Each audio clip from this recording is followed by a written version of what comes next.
Hey, what's up guys, it's T-Bone here and welcome back to another episode of playing Legendary Game of Heroes. So the Legendary 2nd anniversary event has just started, and what I want to do in today's episode is actually showcase a few of the decks that I've built, and I'll take the opportunity to also explain sort of my thought process as I built these decks. So let's go ahead and take a look here, and then also I'll be talking about the collections that are available for this event so we can sort of see what you can expect. So let's take a look at the decks first. So the first deck I wanted to show features 3 of the support cards and 1 event card, which is Danil. And I will say that right now, I didn't actually spend any gems on any of the cards I've collected. So I've collected all purely from collections. I got really lucky this event. And I'm also really happy because then I can actually show you what this deck is capable of. So the first one is going to feature Tillock. So the goal here is to use every one of the collection heroes that are available this event in a deck to show that, to see how you can work it in, and also to, utilize the event deck as much as possible. Now, keep in mind that the support card, you can get at least 3 of them. You can get 4 actually, 4 or 5 for free. And so if you can run 3 of them, you'll actually have a really good gem spawn rate going, and you can also build up your intensity. Right now, the issue is the lack of relics, so bringing in 3 of these support cards is going to help offset that. So Tillock actually will also give you a 1-turn immunity, so let's go ahead and see how we can use that. Now, we're going to use 3 keys for all of these battles against the guild bosses. So let's take a look here. So this is a pretty easy deck to play actually. So I have 2 god relics here so that I could actually use this to my advantage. And so the goal here is to just make sure that you match enough gems right now. And then at this point, what you want to do is you want to try and increase your intensity a little bit. So at 6 stars, the support card here will actually create a light gem for every 20 intensity. And so right now we have, with 1 relic and 3 of these cards, we're getting 20 intensity every turn. And so what I want to do is just kind of let it build up a little bit. And then you notice that my health is an issue right now. And so that's okay, because we have Tillock here that can actually help us with 1-turn immunity. Now, my goal here is to last until I get to 200 intensity, because that's when Danil will be able to create 1 additional row of power gems. And so let's go ahead and do that. And so right now I'm going to activate Tillock so I can get 1 free turn here. And then let's go ahead and activate Danil and then all of the support cards, because we're going to be at 200 intensity at this point. So let's see now what this is going to be like. So you can see here, he created 3 columns of power gems, and then the 3 support cards just completely filled it up with light gems here, and so we're able to deal over 6 billion or 7 billion damage right there. Let's see what the overall damage is. Right, so overkill is 7 billion plus 900, so it's about 8 billion damage right there. And that's with Tillock to help you with that 1 extra turn for survivability. And if you drew that card, as your collection hero, or if you have that, this is what you can do for that particular deck.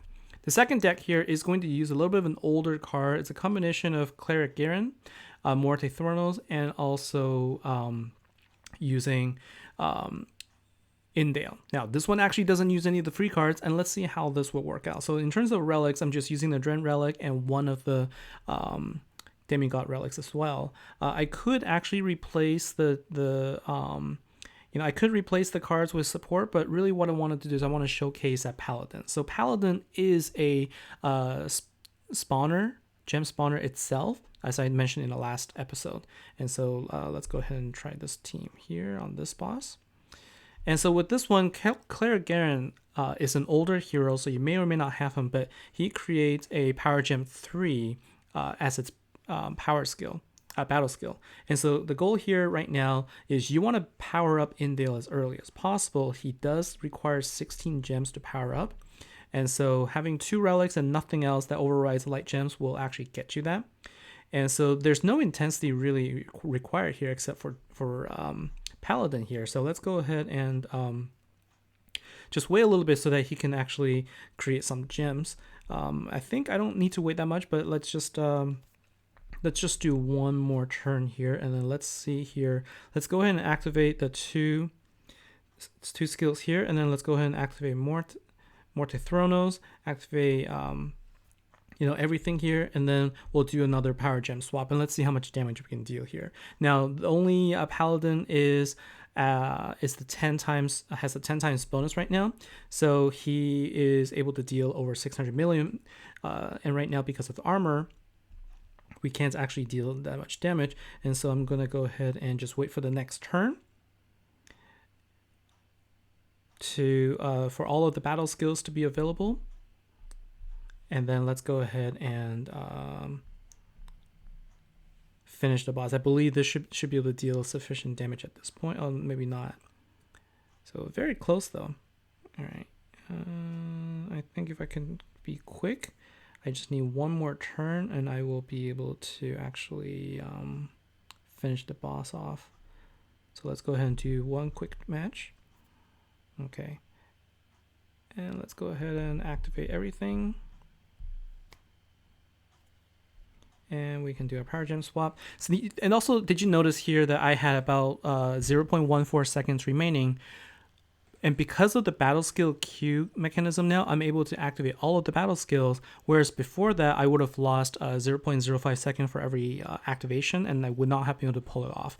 So that's another benefit of the battle skill queue. Now, that team was okay, but honestly, like when I was testing it, I actually did this. So I actually didn't use Morte Thronos, and instead, if you have this card, you probably already know to use it. So I put in Luminous Gadget, and that actually made a huge difference. So let's go ahead and swap this out for a Human Relic. So this is kind of technically a third deck here, but I didn't really showcase it because not everybody would have the Master Collection card here. Now, even though it is a commander card, it still really can do a really good job there. So it looks like somebody's attacking that boss. So let's go ahead and use this one. So the difference with this particular setup here is Morte Thronos would just destroy gems, but Gadget actually destroys gems, and it will actually create power gems, and it's not intensity dependent. And so what you can do right now is, with everything going on, I actually want to have a minimum number of power gems, light gems if possible, because this is how I'm going to be able to maximize the total number of power gems on the board. And so just by, right away, what I can do with this particular deck is second turn immediately, I can go ahead and match everything. You can see that Paladin was able to deal 1.8 billion damage there. So that was a really simple deck to use with that change. Now again, I didn't showcase that because that is not necessarily a deck that card that everybody will have. So let's go to the third team here. Now this one features Solus. So Solus actually is another collection card that you can have, and he powers up all the light warriors. And so if you're having a hard time finding teams to go with, it's nice to have him as a leader, and then you can bring in your support cards here, Astro, and because it is a warrior card, it gets powered up as well.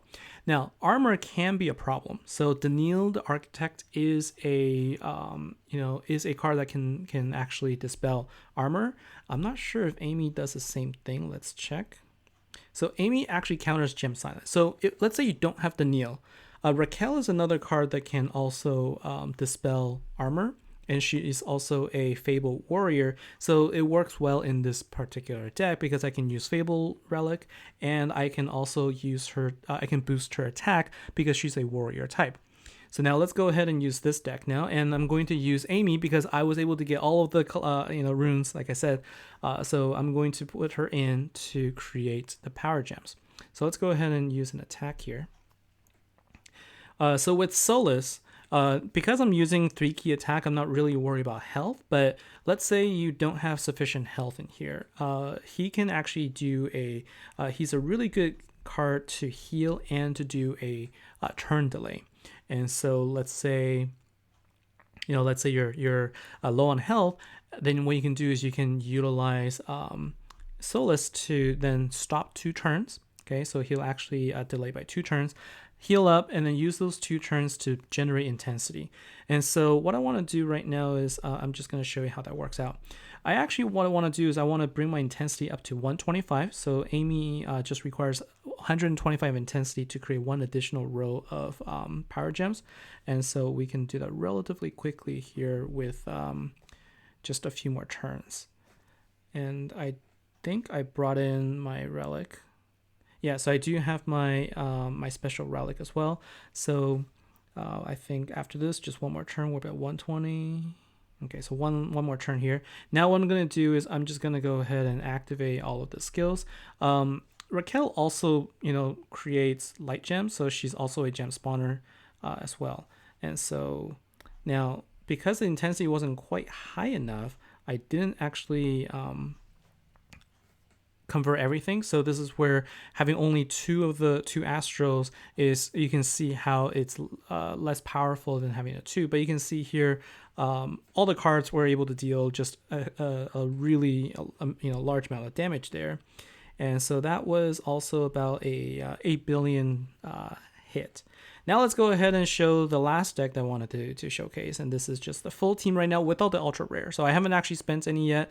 I think maybe after this we can see if I get, my luck continues, and see what happens if I do a couple of pulls. But let's go ahead and use this team. So in terms of the relic, I only have 1 relic for special, and I have nothing that generates light. And so what I'm actually going to do here is I had originally pulled in this to add health, but I don't think I need to do that. So let's go ahead and put in another saber. So sabers are also a really good relic to have if you are just short on event relics by itself. So oops, not that one. Let's go ahead and use this. So let's go ahead and boost some attacks. And again, so I'm running the 3 sort of full deck, if you will, that you can get for free. This is a possible deck that without spending, it's possible for you to collect. And so what is it able to do? Well, the first thing we need to do is we need to make sure that we can actually match gems. So this is kind of reminding me of the good old days when there was no relics and you had to sort of figure out how to match gems on your own without any help here. And so it does take a few turns. And health is luckily not an issue right now. So we can actually face a couple of turns. And I wanted to show you what would happen if all of the board gets turned. And so in order to do that, I need to make sure that we are at least 200 intensity. So at 200 intensity, Amy will convert 4 columns, and Danil will convert 3 for a total of 7 columns. So we're going to wait for the intensity to go up to 200. And that should be pretty quick. I think just 1 more turn after this and we will be able to do this. Now it's very important, you want to activate Danil and Amy's skills first. Okay, so now everything is converted, and you can see I also had a heal from the support card. And now everything is converted to a light power gem, and let's see how much damage we can deal. So Amy by herself is dealing over 24 billion, where Danil is dealing 15. And so I was able to deal for a total of 68 billion damage with that setup.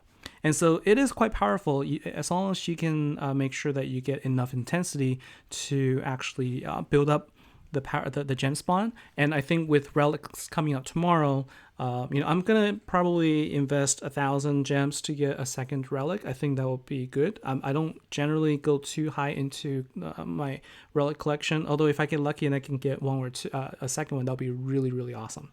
And so that's the decks there. So what I've done is I showcased cards that use the heroes for the collection, as well as a full deck here. Now, if you don't have Amy, I think having 1 or 2 copies of Danil will give you the exact same kind of output, and that is with a support card and event card. And so one last thing, what I want to do before I sign off here is what I talked about is the progressions in collection. So as I mentioned, you can actually collect master runes in here, and also amulets. These are the amulets you can use for the store. And you can also collect Astro in here. So something you'll notice is that there's actually only 5 Master Rune crates in here, because the other 2 actually got moved into a collection. So make sure that you pay attention to where the collection's at. And so if you go in here, if you get the 3 collection heroes, you'll be able to get 2 runes there. And then there is also here's where you can get your hero. And if you get all 3 here, you can also get if you get the 3 Master Collection cards, you get 2 runes, and then if you get trophies and also some catalysts, you get a 3rd rune here for a total of 8 runes altogether. And then from the shop here, this is something that people have been sort of asking, like, what should you focus on? Last time when I talked about it, I actually bought a not luck. What I wanted to do was let's get out of this menu.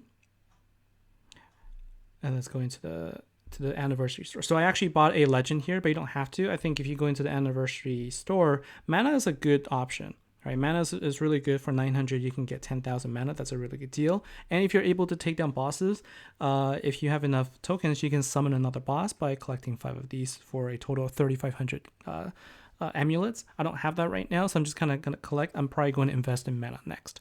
So that's all for this episode. Hopefully this has been helpful. Let me know your ideas, also feedback on this. What team are you running? I'll tell you right now, besides the event decks, I am also going with my full commander light team here. Actually, it's been working really well. And also I had planned to use my Alexa team, but so far I haven't needed to. So that's all for this episode. Thanks very much for watching. Thanks for your time, and I'll see you in the next episode. Take care.